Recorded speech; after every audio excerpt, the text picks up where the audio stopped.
Bismillahirrahmanirrahim.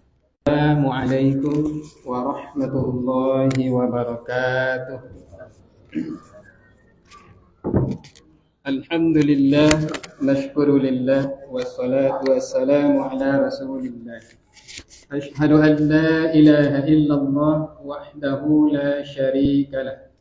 Wa ashhadu anna Muhammadan abduhu wa rasuluh sallallahu alaihi wasallam la nabiyya ba'dah. Qala Allah ta'ala fi kitabihil karim, a'udzu billahi as-sami'il 'alim minasy syaithanir rajim. Bismillahirrahmanirrahim. Lilladzina ahsanu al-husna wa ziyadah. Qala Rasulullah sallallahu alaihi wasallam, kullu amal ibni Adam yudha'aful hasanatu asyru bi amsalha ila 700 dhi'fin. Qala Allah ta'ala illa as-sawm fa innahu li wa ana ajzi bi yad'u syahwatahu wa ta'amahu min ajli. Rawahul Bukhari wa Muslim an Abi Hurairah. Allah Subhanahu wa ta'ala berfirman dalam surat Yunus ayat yang ke-26, yang artinya untuk orang-orang yang berbuat kebaikan, bagi orang-orang yang melakukan amal kebaikan, apalagi di bulan Ramadan, balasannya kata Allah dua. Yang pertama al-husna, yaitu al-jannah, surga. Dan yang kedua adalah ziyadah, tambahan, bonus, yaitu ra'yul aini ila wajhillahi azza wa jalla, melihat zat Allah nanti dengan mata kepala kita, mata telanjang tanpa pakai alat bantu nanti di dalam surga. Rasulullah sallallahu alaihi wasallam bersabda, setiap amal kebaikan anak Adam itu akan dilipat gandakan balasan kebaikannya sampai 10 kali lipat, bahkan sampai 700 kali lipat. Maka Allah berkata, kecuali puasa, maka sesungguhnya puasa itu adalah untukku dan aku nantinya akan membalasinya. Tidak bisa dihitung dengan angka-angka.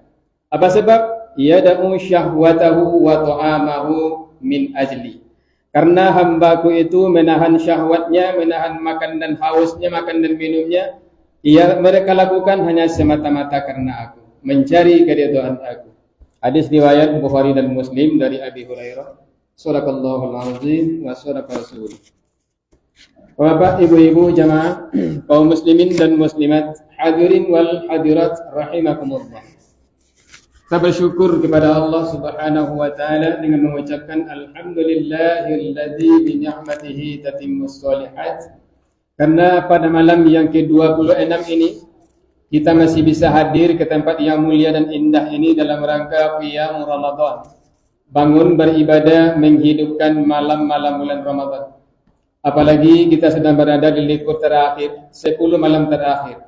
Maka jangan kita lewatkan malam-malam ini, karena di malam inilah inti Ramadan itu adanya Lailatul Qadar.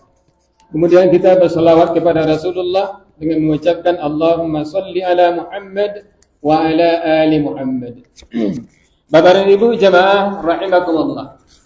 Kajian kita malam hari ini mengulang-ulang kembali ayat yang saya bacakan tadi, surat Yunus ayat 26 dan hadis riwayat Bukhari Muslim dari Abi Hurairah.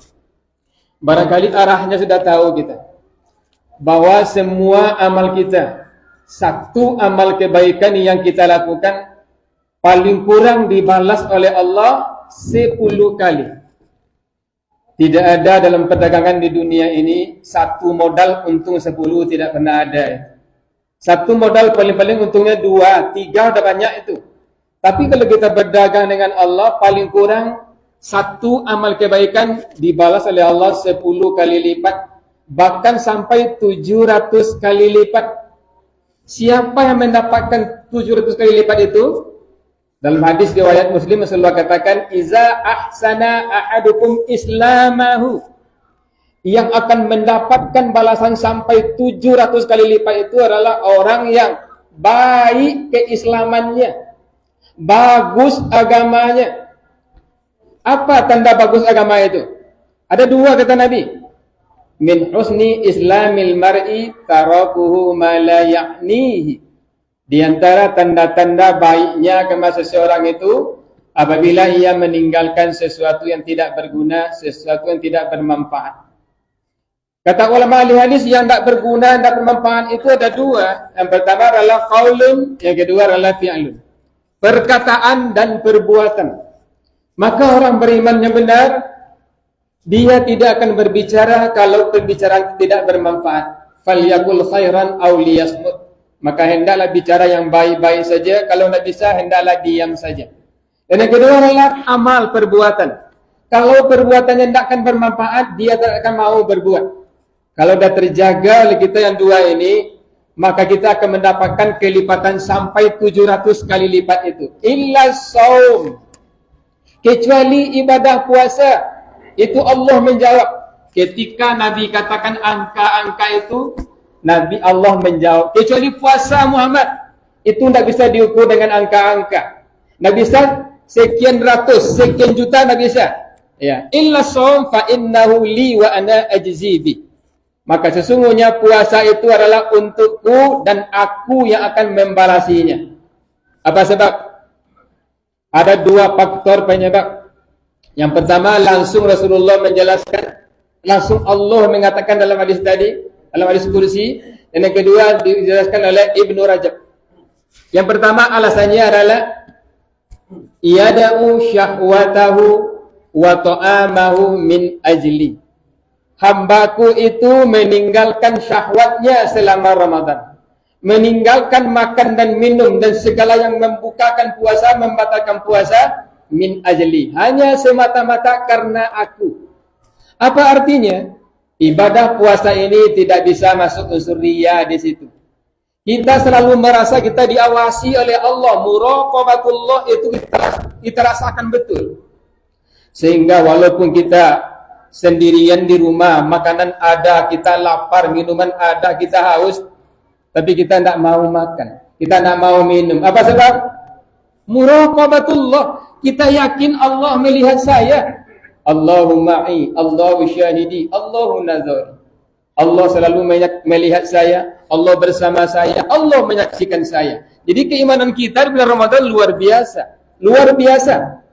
Cuma sayang, itu hanya bertahan di bulan Ramadan saja. Habis Ramadan, keyakinan seperti itu luntur kembali. Maka orang kembali kepada aslinya. Sehingga Ramadan tak berbekas dalam hidupnya. Keyakinannya hanya tumbuh di bulan Ramadan saja. Padahal ini pengawasan. Kita rasakan pengawasan Allah. Ada pengantin baru sebulan menikah. Mereka hanya berdua aja di rumah. Mereka ingin, sangat ingin. Tapi karena mereka puasa, mereka tahan. Mereka tahan syahwatnya hanya semata-mata karena aku, kata Allah. Karena Allah. Mereka tidak mau melakukannya. Karena kalau dilakukan, bahayanya besar. Risikonya besar. Sanksinya besar. Maka mereka tahan semua itu. Ini faktor pertama yang membuat puasa itu langsung dikoordinir oleh Allah. Langsung Allah yang menentukan balasannya. Untuk aku yang membalasinya. Ini keyakinan adalah keikhlasan. Merasa diawasi oleh Allah dan keikhlasan kita sangat tinggi ketika itu. Tak bisa masuk unsur riya. Kalau kita bisa selalu ikhlas dalam hidup, apapun kita lakukan hanya semata-mata karena Allah, mencari ridha Allah, mengharapkan pahala dari Allah, takutnya hanya kepada Allah. Ini orang yang ikhlasnya tingkat tinggi ini. Inilah dikatakan oleh Rasulullah, makhluk Allah yang paling kuat adalah orang yang ikhlas. Dan sering saya sampaikan di mimbar ini. Lamma khalaqallahu samawati wal ard. Ketika Allah menciptakan langit dan bumi, ya'waj, maka bumi itu bergoyang, bergoncang. Fa khalaqallahu al-jibal, maka Allah ciptakanlah gunung-gunung. Fastaqarrat, maka bumi ini tenang. Jadi gunung itu adalah pasaknya bumi, itu benar itu. Allah mengatakan seperti itu. Ketika belum ada gunung-gunung, bumi ini bergoyang. Tapi tidak sampai seperti ini bergoyang. Agak goyang, goncang. Allah ciptakan gunung, fastaqarrat, maka tenanglah bumi. Fata'ajjabatil malaikah, maka terkagum-kagumlah para malaikat. Fayaqulu, mereka bertanya kepada Allah, ya Rabb, hal min khalqika asyaddu minal jibal? Apakah ada makhlukmu yang lebih kuat daripada gunung? Qala, Allah menjawab, na'am, al-hadid, yaitu besi, karena besi akan bisa menghancurkan gunung itu. Malaikat masih bertanya, ya Allah, hal min khalqika asyaddu minal hadid? Apakah ada makhlukmu yang lebih kuat daripada besi? Qala, Allah menjawab, na'am, an-nar, yaitu api, karena api akan bisa melebur besi, sekeras apapun besi itu. Malaikat bertanya lagi, ya Allah, hal min khalqika asyaddu minan nar? Apakah ada makhlukmu yang lebih kuat daripada api? Qala, Allah menjawab, na'am, al-ma, yaitu air, karena air kan bisa memadamkan api sebesar apapun api itu. Malaikat masih bertanya, ya Allah, hal min khalqika asyaddu minal ma? Apakah ada makhlukmu yang lebih kuat daripada air? Qala, Allah menjawab, na'am, ar-rih, yaitu angin, karena angin akan bisa menerbangkan segala-galanya, bisa menerjang segala-galanya, apalagi angin itu yang melewong, angin tornado. Malaikat masih bertanya, ya Allah, hal min khalqika asyaddu minar rih? Apakah ada makhlukmu yang lebih kuat daripada angin? Qala, Allah menjawab, na'am, ibnu Adam yatasaddaqu ikhfafan. Ada, yaitu anak Adam, manusia yang bersedekah secara diam-diam, sehingga tidak ada yang tahu. Apa yang diberikan oleh tangan kanannya, tangan kirinya tidak tahu menahu. Ikhlas. Hanya semata-mata karena Allah, mencari ridha Allah. Sampai di situ, malaikat tak bertanya lagi. Berarti, makhluk Allah yang paling kuat adalah orang yang bisa berlaku ikhlas. Maka ikhlaslah selalu. Kita berbuat hanya untuk mencari ridha Allah. Makanya ibadah pada definisinya, ma'uddiyat ibtigha'an limardatillah wa talaban li thawabihi fil akhirah. Ibadah itu adalah apa saja yang dilaksanakan oleh seseorang untuk mencari keridhaan Allah, mengharapkan balasan pahala nanti dari Allah di akhirat, maka itu semuanya ibadah. Tanpa landasi dengan itu, semuanya tak akan jadi apa-apa, kosong melompong. Itulah kerja hati kita. Itu misteri antara kita dengan Allah Subhanahu wa ta'ala. Di bulan Ramadan itu sangat tinggi, sangat meningkat. Keikhlasan kita sangat tinggi, sehingga rasa riya itu hilang di hati kita. Kita pertahankan ya. Yang kedua, kata Ibnu Rajab, penyebab puasa itu tidak bisa diukur dengan angka-angka, tapi langsung Allah yang menentukannya, karena as-sabru, karena sabar. Syahrul Ramadan, syahrus sabr. Bulan Ramadan adalah bulan kesabaran. Sabar dalam menahan haus dan lapar. Walaupun semenit, setengah minit waktu kan masuk kita nak dia makan. Kita tahan sampai masuk waktu berbuka. Betul itu kita bertahan. Tidak niat kita untuk melakukan yang tidak yang akan merusak pahala puasa kita. Ya, sabar dalam melakukan ibadah. Madu kita sebanyak ekor dalam hari. Di luar Ramadan dah ada kita sebanyak ekor. Salat Isya saja dah sampai separuh ekor. Sampai 3 ekor dah sampai dah. Tapi di bulan Ramadan kita kok siap bertanggal sampai jam 9 sampai jam 10. Sabar kita beribadah. Sabar dalam melakukan segala macam bentuk ibadah, macam ibadah. Kita lakukan dengan penuh kesabaran. Bahkan sabar menahan diri dari untuk tidak berbuat maksiat kepada Allah Subhanahu wa ta'ala. Walaupun gejala itu ada, tapi kita tidak mau melakukannya. Itu punya HP Android, ada gambar-gambar porno, film-film porno, video-video porno, kita hapus. Tapi di luar Ramadan, kadang-kadang kita keasyikkan mencari, terbuai mencari. Bulan Ramadan kita tidak mau. Asal saya sedang berpuasa, saya tak mau mencederai ibadah saya. Karena yang dua inilah, ya, keikhlasan kita semata-mata karena Allah dan kesabaran kita yang membuat ibadah puasa kita luar biasa. Allah nanti yang akan membalasinya. Maka sabar ini juga harus kita bawa dalam kehidupan sehari-hari.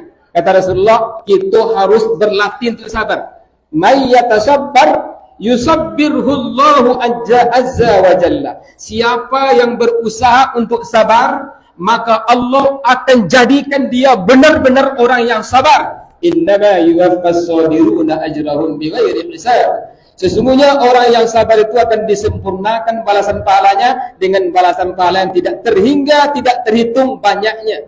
Pokoknya Allah yang akan membalasi. Tidak terhitung balasan orang sabar itu. Ternyata di bulan Ramadan, ibadah puasa kita iringi dengan penuh kesabaran. Ma'u'tiya ahadun ata'an khairan wa awsa'a minas sabr. Rawahul Bukhari wa Muslim. Tidaklah diberikan kepada seseorang sesuatu yang paling baik dan yang paling luas manfaatnya melebihi daripada sifat sabar. Maka mintalah kepada Allah supaya kita menjadi orang yang sabar, kita menjadi orang yang betul-betul ikhlas dalam hidup ini, bukan hanya di bulan Ramadan saja takut kepada Allah, tapi habis Ramadan hilang rasa takut, bahkan tidak mau beribadah kepada Allah. Kau bahaya. Bi'sal qaum alladhi ya'budu Allah fi syahri Ramadan.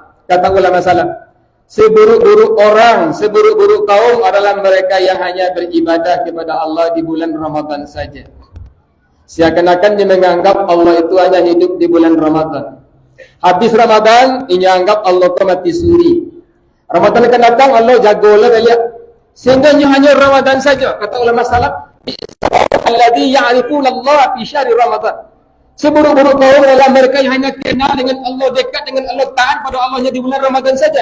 Padahal wa inna soleh yata'abbadu wa yajtahidu fi sanati kulliha. Padahal orang soleh itu akan tekun bersungguh-sungguh beribadah kepada Allah di sepanjang tahun. Tapi di bulan Ramadan memang agak meningkit. Habis Ramadan turun seketik. Bukan terjun, Pak, bukan terjun bebas. Terjun bebas tidak kenal lagi dengan ibadah. Terugi gitu. Seakan-akan kita menganggap Allah hanya hidup di bulan Ramadan saja. Pada memang itu hadis yang kita bacakan tadi. Kita kaitkan dengan ayat tadi. Apa kata Allah? Lilladzina ahsanul husna wa ziyadah. Untuk orang yang berbuat hal kebaikan, maka balasannya nanti di akhirat ada dua. Yang pertama adalah al-husna. Ditafsirkan oleh ahli tafsir, husna itu artinya adalah al-jannah. Untuk orang-orang yang berbuat kebaikan, amal kebaikan, balasannya ada dua. Pertama, surga. Siapa yang ingin masuk surga? Sudah kita ingin. Itu kita hadir pada malam ini. Kita isi Ramadan untuk itu. Dan yang kedua, ziyadah. Ziyadah itu tambahan bonus. Kata ahli tafsir, bonusnya adalah ra'yul aini ila wajhillahi azza wa jalla. Melihat zat Allah nanti dalam surga dengan mata telanjang. Bukan sambil telanjang, dengan mata telanjang tanpa pakai alat bantu. Itu nikmat yang paling besar nanti dalam surga. Ada 5 nikmat besar dalam surga yang tak pernah kita dapatkan di dunia ini. Yang pertama adalah nikmat hidup. Hadis riwayat Muslim itu.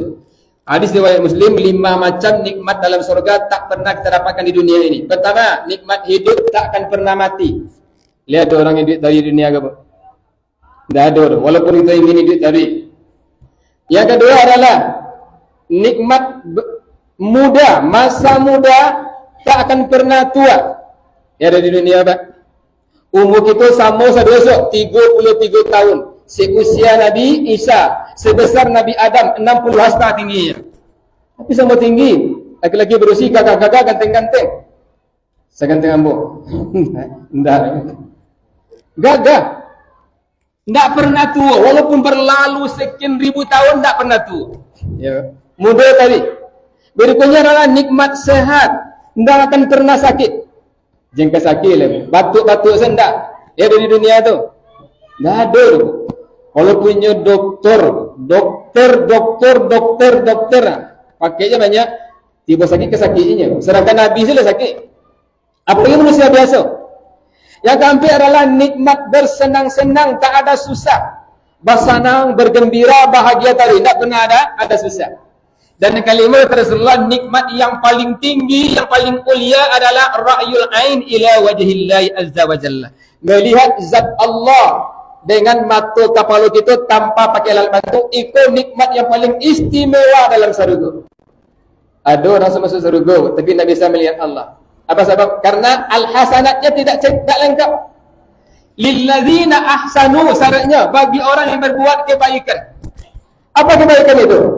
Ibnu Qayyim mengatakan al-hasanat salasatun. Kebaikan itu ada 3. Yang pertama al-wajibat wal mustahibbat.